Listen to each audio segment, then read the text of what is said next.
You ever move somewhere thinking it's going to be peaceful? That was us. Me, my wife, our 2 kids, and my grandpa. We found this quiet neighborhood on the edge of town.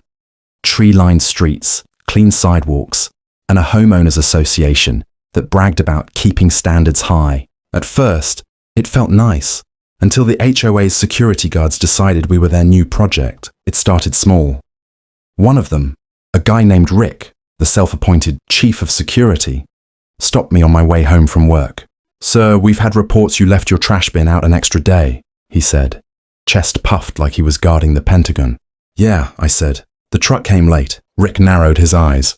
"Rules are rules." The next morning, a warning slip was taped to our door. Then came the random patrols. Every night, the guards would slow roll their golf cart past our house, spotlights flicking through our windows. My wife started sleeping with the blinds closed. The kids didn't want to play outside anymore. Grandpa hated it most. He'd sit on the porch muttering, "These wannabe cops need real jobs." Things got worse fast. One afternoon, I found Rick and another guard taking pictures of our backyard fence. "Problem?" I asked. Rick grinned. "Unauthorized structure. We'll be reporting it." "It's a fence," I said. "Not in compliance," he replied, snapping one more photo before walking off. That night, Grandpa knocked on my door. "They're not just guarding," he said, voice low. "They're looking for a fight." I tried to laugh it off, until the next day, when we found tire marks on our driveway and one of our mailbox posts broken clean in half. The HOA denied everything, of course. "Our guards are professionals," the president said over email, but it didn't stop. They started following us when we left for school or work. My wife caught one of them filming her as she watered the garden. It wasn't just harassment anymore. It was intimidation. That night, Grandpa slammed his hand on the dinner table. "That's enough," he said. "They want a war, they'll get one." I thought he was bluffing, but the next morning, I found him sketching something on a napkin. Lines, measurements, and a small bridge drawn right at the neighborhood's only exit road.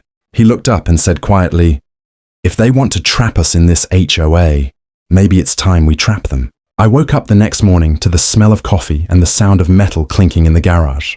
Grandpa was already up, welding goggles on, sparks flying like fireworks.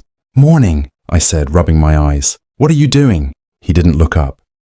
"Working on a solution." On his workbench sat a tangle of old pipes, wires, and what looked suspiciously like fertilizer bags. "Grandpa," I said slowly, "please tell me that's not what I think it is." He gave a half smile. "Don't worry, kid. I built bridges in Korea. I know what I'm doing." I thought he was joking. Until later that day, I caught him pacing near the creek that ran under the small bridge at the edge of the neighborhood, the only road in or out. He had that same look in his eyes that soldiers get when they've already made up their mind. Meanwhile, the HOA guards were doubling down. That afternoon, Rick and his crew parked their golf cart right across our driveway, blocking me in. I stepped outside, calm but shaking. "Move your cart," Rick grinned. "You've been warned about those backyard modifications. You're officially under HOA review." "Under what?" I snapped. "Under review," he repeated, like a robot. "Until further notice, you're not permitted to use common property, including the roads." They drove off laughing, leaving my wife in tears. That was the moment something in Grandpa snapped. He called a family meeting that night. "Enough is enough," he said, standing at the head of the table. "They think they own the roads? Fine, let's see how they manage without them." I tried reasoning with him. "You can't just—" But he interrupted, pointing at the blueprint he'd drawn. "I'm not blowing anything up. Yet. Just reinforcing a message." The next few nights were a blur of quiet preparation.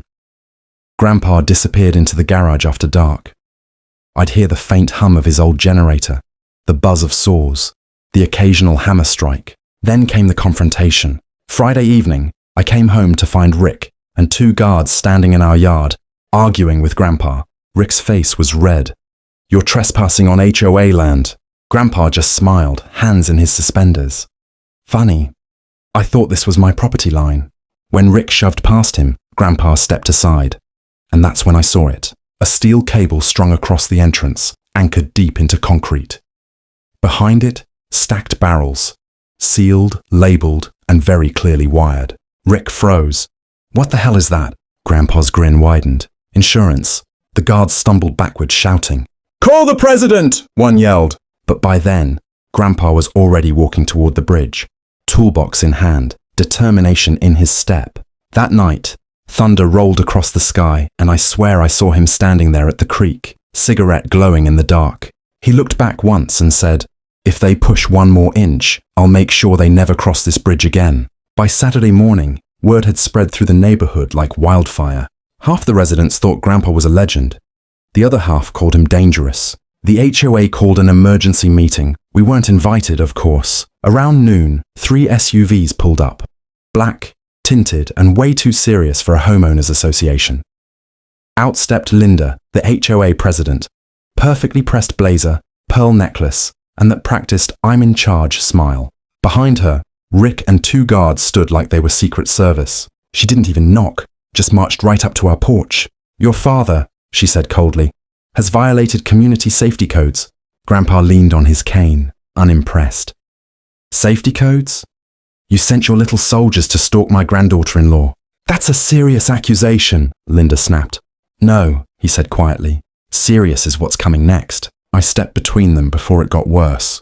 "We'll handle this peacefully," but Linda just smirked. "You've already been fined. If this continues, we'll call law enforcement." Grandpa chuckled. "You do that." That night they came back. I was half asleep when headlights flooded our windows. Golf carts, trucks, and flashlights. "Open up!" someone shouted. My wife grabbed the kids. Grandpa pulled on his coat, calm as ever. When I stepped outside, I saw it. A dozen HOA guards lined up at the edge of the property. Rick at the front, holding a megaphone. "You are in violation of community order. The HOA demands immediate compliance." It would have been funny if it weren't so insane. Grandpa raised a hand. "Turn around and go home." Rick barked something into his radio. That's when I saw 2 of them heading toward the bridge. Grandpa's eyes went cold. He muttered, "I told you not to cross that line." I followed him down the driveway, shouting for everyone to stop. But Rick's men were already on the bridge, shining their lights over the barrels Grandpa had rigged. "Empty threats, old man," one laughed. "Step away," Grandpa yelled. They didn't. A loud snap echoed, the steel cable tension breaking loose, followed by a deep, booming crack that shook the ground beneath us. The bridge lurched, one side collapsing into the creek below. Mud, water, and chunks of wood exploded upward like fireworks. The guards scrambled back, soaked and screaming. Rick fell to his knees, drenched, his radio crackling with static. Linda was shrieking from the road. "You've destroyed HOA property. You're done." Grandpa lit another cigarette, unbothered. "Now," he said, blowing smoke into the night air. "You've got your own little island. Keep your rules there." The cops showed up not long after, lights flashing, radios buzzing. And the neighborhood was chaos. But the real twist wasn't the explosion. It came the next morning, when a city engineer showed up, clipboard in hand, and said, "Funny thing, that bridge wasn't HOA property at all. It's county land." By sunrise, the whole neighborhood looked like a war zone. Cops, reporters, drones. Everyone wanted a glimpse of the old man who blew up the bridge. But Grandpa, he was sitting on our porch, sipping coffee like it was just another Sunday morning. The officers questioned him for hours. "Sir, are you aware of what you did?" one asked. Grandpa shrugged. I made a loud point. Turns out that county land detail changed everything. The HOA had been claiming ownership over property they didn't actually control, and their guards had been patrolling illegally. The moment the county confirmed it, the HOA president's confident mask cracked. Linda showed up again, this time without her pearls and her backup squad. Her voice trembled. "You've humiliated this community." Grandpa smiled. "No, Mom. I just reminded it where the lines really are." Over the next week, investigators swarmed the neighborhood.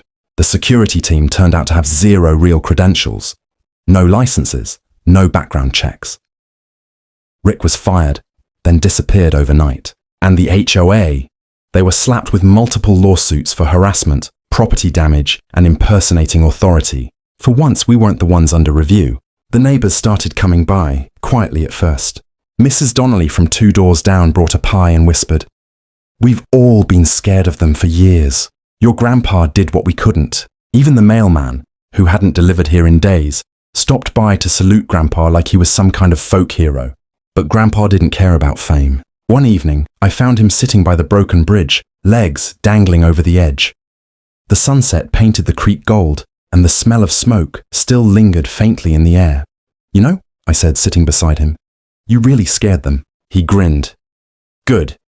Maybe next time they'll think before they push people around. I laughed softly. You realize the HOA's gone for good now, right? They disbanded this morning. He looked at me, half surprised, half proud. Then I did my job. For the first time in months, the neighborhood felt quiet again. Real quiet.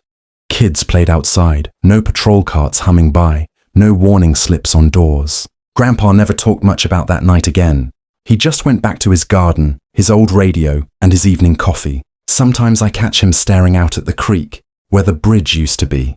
And every time he does, he says the same thing with a small, satisfied grin.